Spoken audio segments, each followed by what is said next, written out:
Hey, history buffs! Did you know that the English language has been shaped and reshaped by wars and conflicts throughout history? Yep, that's right. Today let's dive into some key moments where wars played a pivotal role in the evolution of English. First up, the Roman conquest from 43 to 410 AD.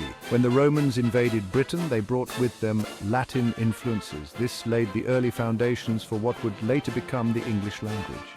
Imagine this, Celtic tribes encountering Latin-speaking Romans.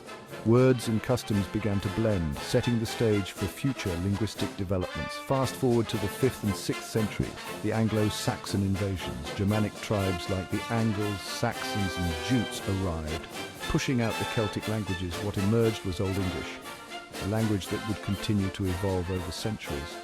Then came the Norman conquest of 1066. William the Conqueror and his Norman troops brought a massive shift. Norman French became the language of the court and nobility, infusing English with a wealth of Latin-derived vocabulary. Think of words like court, judge, and government. Yep, those are Norman influences. Jumping to the Hundred Years' War from 1337 to 1453, a prolonged conflict between England and France. Despite the turmoil, English gained prestige as a language of literature and administration. Chaucer's Canterbury Tales, It was during this time that English began to assert itself more prominently, even though French still held sway.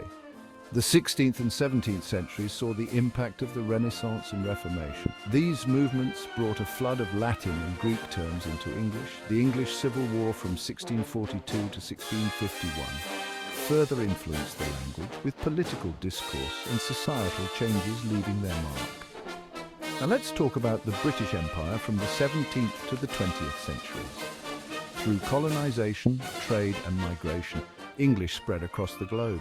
It mingled with local languages, borrowing and lending words everywhere it went. In the 20th century, the world wars had their own impact. During World War I, English emerged as a lingua franca among Allied forces. World War II further cemented its role in diplomacy, science and technology. Today, in our modern era of globalization and the internet, English continues to evolve. It's a dominant language in international relations, commerce and media. Think about how often you encounter English in your daily digital life. So what's the takeaway here? The history of English is intricately tied to the ebbs and flows of wars and conflicts. Each era of strife and peace has left its mark, making English the dynamic and adaptable language it is today. From Roman invasions to the digital age, English has evolved, reflecting the ever-changing tapestry of human history. Thanks for tuning in. If you enjoyed this journey through linguistic history, don't forget to like, share and subscribe for more fascinating insights. Catch you next time.